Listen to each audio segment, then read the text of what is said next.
तो दोस्तों Amazon prime की सबसे महंगी series the Lord of the rings of power के पहले 2 एपिसोड रिलीज़ हो चुके हैं। बाकी के जो एपिसोड है वो हर फ्राइडे को एक एक करके रिलीज़ होंगे। अब भैया सबको ही ये बीमारी लग चुकी है डिज्नी वाली, तो इस सीरीज़ में हमें the Lord of ring film series and the hobbit film series जो आई थी उससे पहले की कहानी देखने को मिलेगी, हज़ारों साल पहले की कहानी। तो इस सीरीज़ को देखने के लिए आपको उन फिल्मों का देखा हुआ होना ज़रूरी नहीं है। तो पहले तो एपिसोड की लेंथ की बात की जाए तो 1-1 घंटे के दोनों ही एपिसोड हैं एंड इनकी हिंदी डबिंग की बात की जाए तो वो भी बढ़िया थी। और जहाँ तक है पेरेंटल गाइडेंस की बात की जाए तो इन दोनों ही एपिसोड में ऐसा कुछ नहीं था कि इसे फैमिली के साथ देखा ना जा सके। तो अभी बात करते हैं कि फर्स्ट इंप्रेशन कैसा रहा है सीरीज़ का। तो भाई मैं फ़िलहाल तो यही कहूँगा कि विजुअल ट्रीट है ये सीरीज़। साफ नज़र आ रहा है कि कितना पैसा बहाया है अमेजन ने इसके ऊपर। एक एक फ्रेम बहुत ही स्टनिंग है एंड सिनेमेटोग्राफी तो कमाल की ही है। सीजीआई में भी कोई कमी नहीं नज़र आई फ़िलहाल तो। इसके अलावा इन्होंने सीजीआई के साथ साथ रियल लोकेशन का जो मिक्सअप डाला है वो मुझे पसंद आया।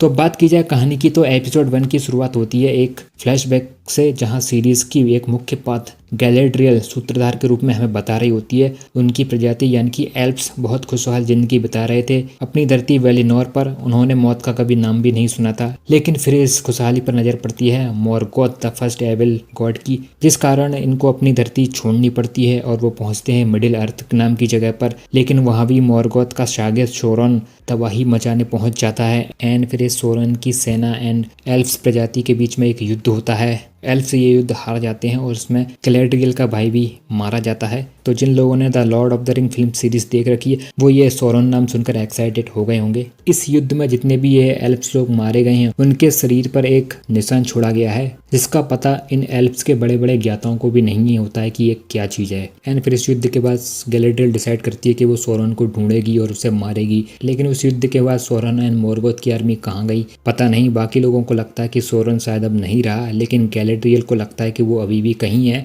तो गैलेड्रियल लगी हुई है उसी की खोज में, उसे कुछ हिंट्स भी मिलते हैं और वो अपनी जर्नी पर निकली हुई है उसको खोजने के लिए। तो यही प्रेजेंट टाइमलाइन में फिर कहानी चलती है। एंड फिर इसके साथ ही हमें कुछ और प्रमुख कैरेक्टर इंट्रोड्यूस कराए जाते हैं, जिसमें कि हारफ्रूट यानी कि हॉबिट प्रजाति की एक बच्ची नूरी भी है। इसकी भी एक अलग कहानी चल रही होती है। एंड इसके अलावा एलरॉन्ड जो कि एल प्रजाति का ही होता है और गैलेड्रियल का अच्छा दोस्त होता है, तो इसका भी एक सब प्लॉट चलता है जिसमें कि वो किसी मकसद के लिए बोनो के राज्य जाता है उनके राजकुमार से मिलने, जो कि एलरॉन्ड का ही दोस्त होता है। तो ये सीक्वेंस सेकंड एपिसोड में आता है जो कि मुझे पसंद आया। इसके अलावा एक सब प्लॉट ह्यूमन प्रजाति के भी कुछ किरदारों का है जिनके ऊपर एक खतरा रहा है। एंड इसी ह्यूमन प्रजाति में एक किरदार होता है थियो, जो कि एक बच्चा होता है जिसको कि एक टूटी हुई तलवार मिलती है जिस पर सोरन वाला निशान होता है। तो हो सकता है ये सोरन की ही तलवार हो। तो बेसिकली ये एक पूरा प्लॉट इन दोनों एपिसोड में सेट होता है जिसमें कि मुख्य प्लॉट गैलेड्रियल और सोरन वाला ही होने वाला है। और फिर आगे चलकर ये जो बाकी किरदार एंड सब प्लॉट्स हैं वो आपस में मिलेंगे और ये एकजुट होंगे किसी बड़े खतरे के खिलाफ, जो कि आगे हमें देखने को मिलेगा।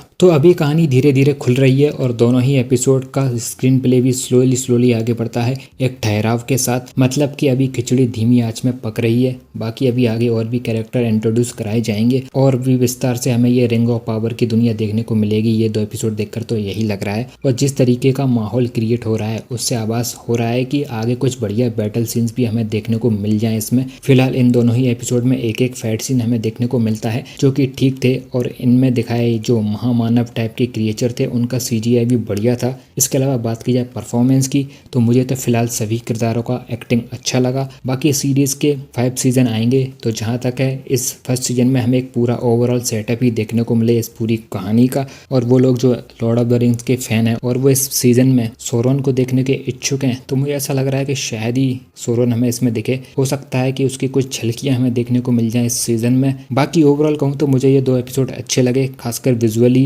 एंड जो हायरफ्रूट प्रजाति का प्रेजेंटेशन था वो मुझे बढ़िया लगा। तो मेरे लिए तो इन 2 फर्स्ट एपिसोड का इंप्रेशन सही रहा। मैं इसको आगे देखना चाहूंगा। बस दिक्कत यही कर दी ना यार कि हर हफ्ते एक एपिसोड आएगा, एक पूरा एक सीजन रिलीज कर देते तो मजा आता। और बाकी के जो एपिसोड है उनका मैं एक एक करके रिव्यू नहीं करूंगा, मैं फिर पूरी सीरीज आने के बाद ही इकट्ठा ओवरऑल रिव्यू दूंगा इस सीरीज का। तो अगर तुम ये 2 एपिसोड देख चुके हो तो तुम अपनी राय कमेंट में जरूर शेयर करना। तो चलिए फिर यहीं पर अप करते हैं इस वीडियो को। वीडियो पसंद आया तो लाइक कर देना और चैनल को अगर अभी तक सब्सक्राइब नहीं किया है तो प्लीज सब्सक्राइब जरूर कर लेना। मैं हूं विवेक और तुम देख रहे हो सुने मैन रिव्यूज। मिलते हैं फिर अगले वीडियो में, तब तक के लिए बाय एंड टेक केयर।